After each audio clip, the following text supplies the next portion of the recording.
नमस्कार दोस्तों, क्या हाल चाल। अवध कोचिंग सेंटर में आपका स्वागत है। आज मैं फिर एक नया वीडियो लेकर आया हूं जिसमें मैं बताने वाला हूं ओम का नियम। तो ओम का नियम जो है ये वैज्ञानिक के नाम पर ही रखा गया है। जर्मन वैज्ञानिक डॉक्टर जॉर्ज साइमन ओम, ये जर्मन के वैज्ञानिक थे, डॉक्टर जॉर्ज साइमन ओम। इन्होंने सन 1826 में बहुत सारे चालक के धातुओं के सिरे पर विभवांतर लगाकर, मतलब बहुत से इन्होंने चालक धातु लिए, अलग अलग ढेर सारे धातु लिए और सभी के सिरे पर विभवांतर लगाए। इस पर नंबर 2, नंबर 3 सब पर इन्होंने क्या लगाए, विभवांतर लगाए और लगाकर चालकों में धारा उत्पन्न की। हम जानते हैं कि जैसे हम लोग किसी भी चालक में विभव या विभवांतर डालेंगे तो उसमें धारा उत्पन्न हो जाएगा। तो उन्होंने धारा उत्पन्न किया और परीक्षण के आधार पर इन सभी को देखा, इन सभी का परीक्षण किया।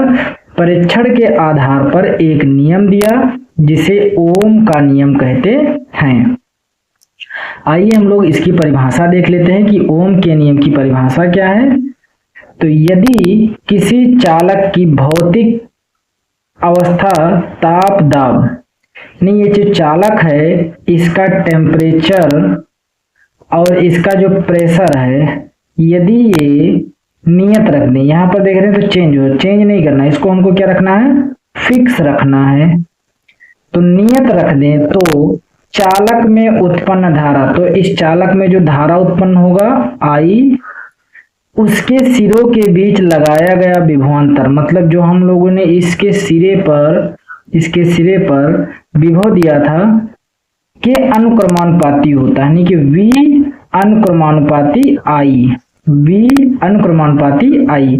मतलब जैसे जैसे हम लोग चालक के सिरे पर विभवांतर का मान बढ़ाते जाएंगे, धारा का मान बढ़ता जाएगा। और जब भी हम अनुक्रमानुपाती का चिन्ह हटाते हैं तो एक नियतांक आता है प्रतिरोध, क्या कहते हैं, प्रतिरोध। जैसे मान लीजिए कि ये चालक है, इस चालक में हम यदि V का मान बढ़ाते जाए, वोल्टेज बढ़ाते जाए, तो धारा का मान भी बढ़ता जाएगा।